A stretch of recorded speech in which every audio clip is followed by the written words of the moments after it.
Before we begin the rest of the evening, Jackie Haywood is going to welcome us to the land on behalf of the Sinixt people and say a few words to us that have been prepared by Marilyn James, who is the spokesperson for the Sinixt people.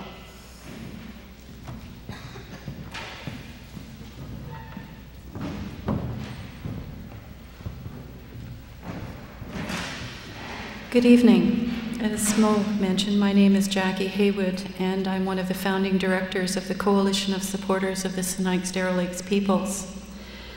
It's interesting that Marilyn has sent a message to welcome you onto their land here at Castlegar just before Mary Wu Sim speaks, the BC Human Rights Commissioner, because 3 weeks ago, Marilyn was asked to attend a meeting in Kamloops, and when she arrived, they called her up to the podium and presented her with a Human Rights Award, which was presented to her by Ed Broadbent, who has worked long and hard for human rights.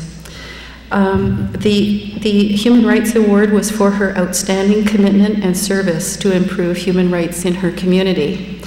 It was awarded by the City of Kamloops Community, the Race Relations Committee in Kamloops, and the Anti-Racism Committee of Kamloops. So it was quite an honor for her to receive this award, and she had no idea she was getting it.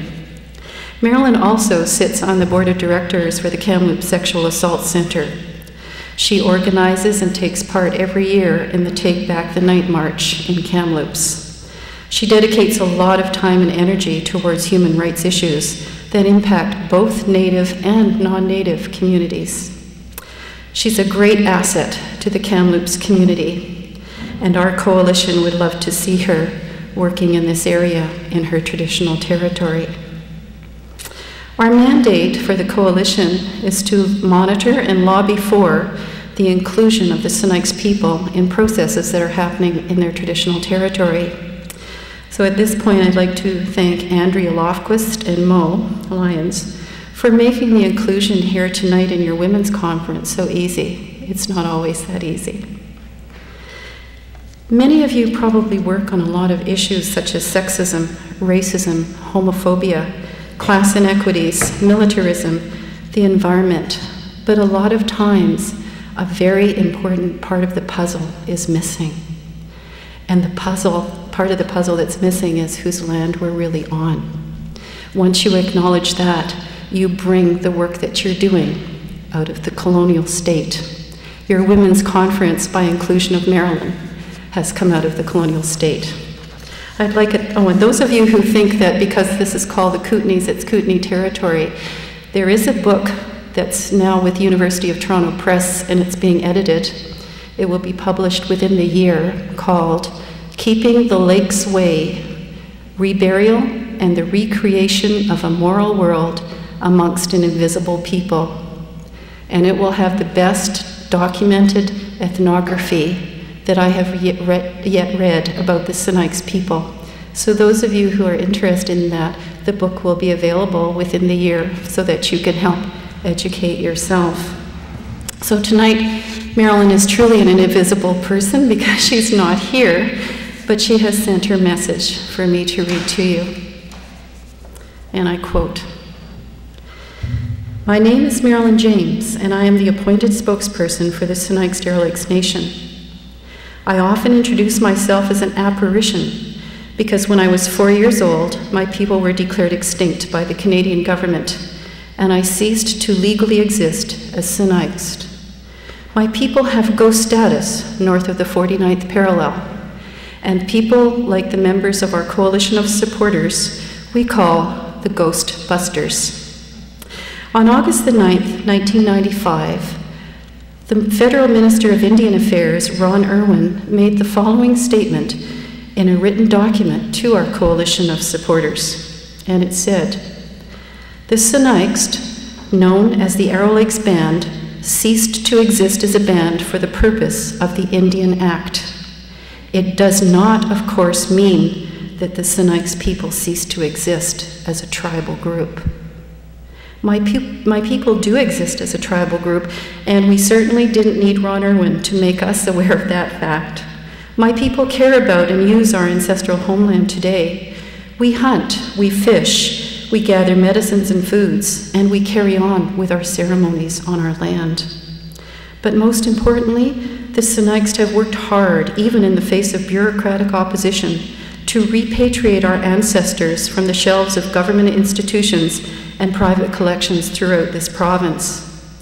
As of April 25th, 1998, my people, under the direction of our Council of Elders, have reburied a total of 55 of our ancestors within our traditional territory, according to our cultural law.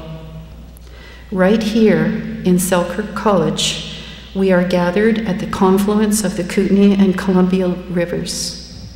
This area was both a highly populated area as well as a very important gathering grounds for my people. While we may not, for historical reasons, be here in great numbers, our presence is embedded in all the land around you. Just outside the front door of this college, for instance, according to Bill Sloan, there are burials of my ancestors. In the mid-1800s, there were so many of my people in this vicinity that the entire area on both sides of the river was designated Indian Reserve by colonial officials in 1861. Some of the 55 remains we have reburied were washed out of the riverbank just across from where we are right now. From here, you can see where my people fought a long and exhausting legal battle to protect their ancient village site and burial grounds from desecration at what you now call brilliant, but we call capitals. Archaeologist James Baker has documented evidence that my people lived there for over 4,000 years. My people lost their legal battle for their land at Brilliant, of course. The Inspector of Indian Agencies at the time, A. McGraw, used the same type of colonial mentality in his decision against the Sinixt as was used by Judge McEachern, who denied the Aboriginal rights of the Gitxsan Wet'suwet'en peoples earlier in the 1990s. And the same type of colonial mentality used by Judge Dan Abbott of Edmonton when he acquitted a mother of assaulting her son in public, stating, "The standards of contemporary Canadian communities have not varied to the extent that you can't slap your kid for behaving like a wild Indian on the street." That was not 100 years ago. That was reported in the province newspaper on December the 2nd, 1996. Aboriginal people are well versed in colonial mentality and the colonial perspective. We've been experiencing it for over 500 years. But colonialism reaches beyond my people. It touches you too. After all, colonialism is about domination and subjugation, power and control, programming and desensitization. It reaches far beyond racism and oppression, touching anything that seems different from or challenges the status quo. It affects how women are viewed, how the environment is treated, how the behavior of animals is interpreted, how justice is served, how children are perceived, and so on. It will not be an easy task to shed a colonial mentality and all of its shadings, a colonial mentality that surrounds us in our daily lives.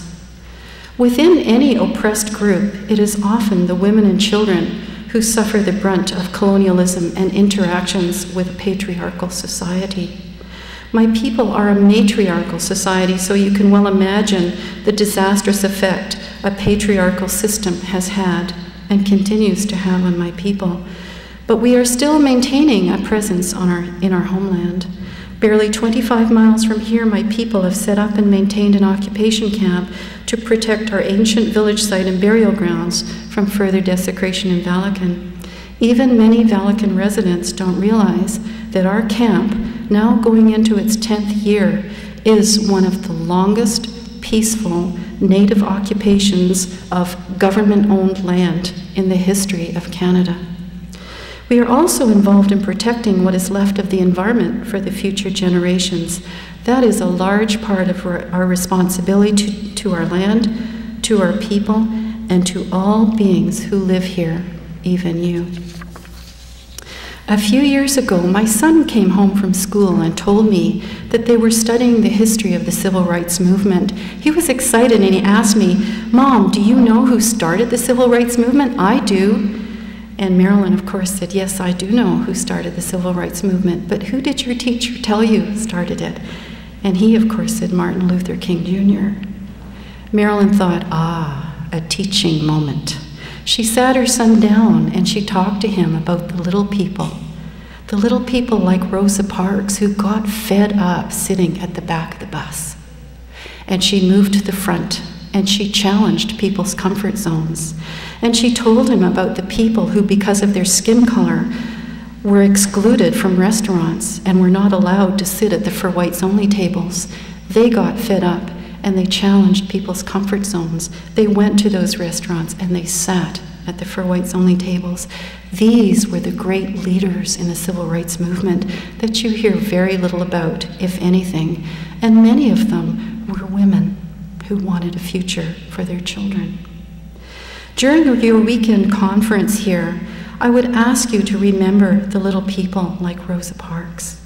Honor their and your important contributions to human rights issues around the world, no matter how small, and believe that you can affect some change. Leave your t-shirt activism behind you and work towards dispelling the myths of the defeated and the oppressed as you celebrate their voices and their place beyond the white, middle-class, Eurocentric male perspective.